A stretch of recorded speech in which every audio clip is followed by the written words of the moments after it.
Hoje o nosso tema é ansiedade, um assunto que está sendo cada vez mais falado, porém precisa ser melhor compreendido, para entendermos as causas, os sintomas e quando a ansiedade passa a ser prejudicial para a nossa saúde. E para saber mais desse assunto, você já sabe, né? Vem bater um papo comigo!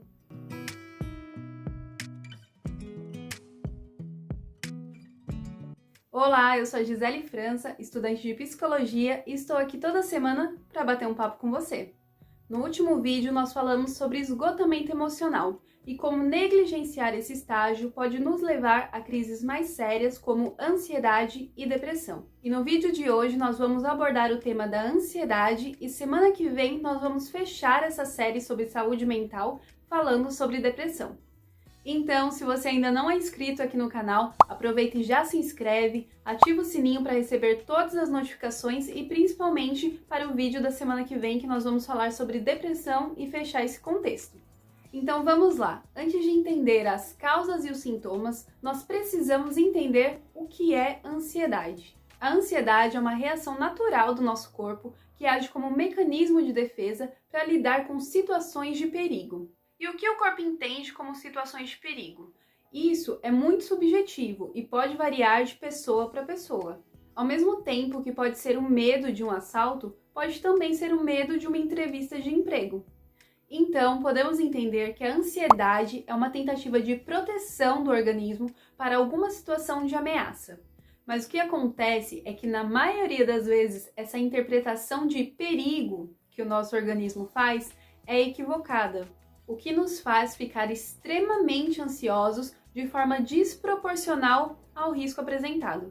Todos nós passamos por situações de ansiedade durante o dia, seja falar em público ou até quando a gente está esperando uma notícia. Até certo ponto, a ansiedade é positiva, pois ela nos ajuda a nos preparar para situações antes mesmo de agir. Mas ela se torna um problema quando os sintomas se tornam frequentes e intensos. E agora que nós já entendemos o que é a ansiedade, nós vamos falar um pouquinho mais a fundo sobre os fatores que causam esse quadro. Eu separei 3 fatores que podem ser a origem da ansiedade, que é o fator biológico, o fator do histórico de vida e o fator do ambiente, e eu vou explicar cada um deles para vocês. O fator biológico refere-se à genética. São pessoas que têm alterações na estrutura cerebral, o que aumenta a sensibilidade delas em relação a ameaças. Já no fator histórico de vida, são pessoas ligadas a modelos familiares com senso de urgência muito grande e regras muito rígidas. Mas existem também aquelas pessoas que sofreram bullying, dificuldade na adaptação social e também sofrem com altas expectativas de performance. Ai, Nestor, eu não vejo a hora de você se tornar o doutor da família. Eu trabalho muito para você poder só estudar para fazer isso, né? Passar numa faculdade pública, se tornar médico, ser um grande médico, orgulho da família. Então, Nestor, por favor, faça a sua parte, tá? Vai passar numa faculdade pública, tem que passar nas 3 pelo menos. E o terceiro fator é o ambiente. Algo muito importante que nós temos que falar é sobre o uso das redes sociais. Parece que virou uma cultura, que a gente tem que ficar 100% o tempo todo conectado. Mas, na verdade, isso é um grande perigo. O trabalho também é um causador de ansiedade, principalmente aquelas funções que demandam muita responsabilidade, por exemplo, os profissionais de saúde e pessoas que trabalham na área financeira. Também existem as dificuldades nos relacionamentos, seja relacionamento amoroso, familiar, de amizade. Problemas nos relacionamentos é um dos gatilhos mais comuns de ansiedade. Ah, e sabe aquela pessoa que pega o ônibus às 6 da manhã, trabalha o dia inteiro em um escritório fechado e chega na sua casa às 8 horas da noite? Pois é, essa rotina dela não permite contato com os fatores protetores que são o quê? A luz solar, as conexões sociais, o contato com a natureza, atividade física, boa alimentação, enfim, a falta desses momentos também pode ser um fator de ansiedade. Bem, agora que nós já conhecemos as causas, vamos falar um pouco dos sintomas e aprender a identificar quando a ansiedade começa a se tornar prejudicial.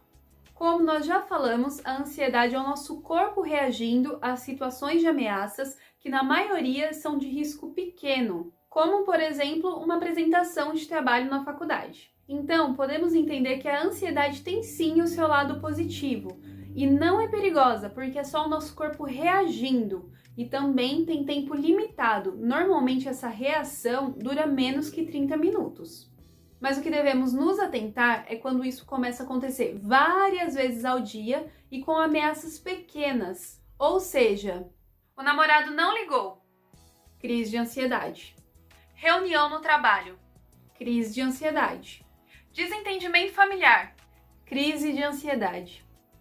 Isso é totalmente prejudicial, pois o nosso cérebro começa a se conectar em cada pequena ameaça e esse processo é totalmente desgastante, pois a pessoa começa a ter medo de novas crises e quanto mais tememos, maior é a ansiedade. E como o nosso corpo responde a uma crise de ansiedade? O que a gente sente quando está em crise? O nosso cérebro deixa a nossa atenção totalmente voltada para o perigo e para as sensações físicas. O nosso pulmão aumenta a frequência respiratória e é aí que dá aquela sensação de sufocamento, formigamento e até desmaio. Os nossos músculos começam a receber mais sangue e com isso a gente sente aquela tensão muscular, tremores, a pele gelada e pálida. A temperatura corporal aumenta e com isso nós começamos a suar. A saliva diminui e dá aquela sensação de boca seca. O coração aumenta os batimentos cardíacos e aí aquela sensação do coração saindo pela boca. E também o intestino e o estômago diminuem a função e com isso pode gerar náuseas, vômitos, pode dar uma diarreia muito forte e depois uma constipação. Lembrando que esse vídeo tem a intenção de passar informação e jamais um diagnóstico. Então, se você identifica algum dos sintomas, é muito importante que você procure a ajuda de um profissional. E para finalizar, eu quero dizer para você que sim, quadros de ansiedade são tratáveis. O tratamento inclui psicoterapia e, em casos mais graves, medicamentos. Entender as causas é muito importante, só que mais importante é buscar soluções. Então, se você identifica crises de ansiedade com frequência, procure sim um psicólogo. Ele saberá avaliar essa situação e realizar as indicações necessárias para o teu caso. Espero que esse vídeo tenha lhe ajudado de alguma forma. Deixe nos comentários se você tiver alguma dúvida, eu vou ter um super prazer em responder. E compartilhe esse vídeo com alguma pessoa que precisa dessa informação. Gratidão por assistir até aqui e até o nosso próximo papo. Tchau!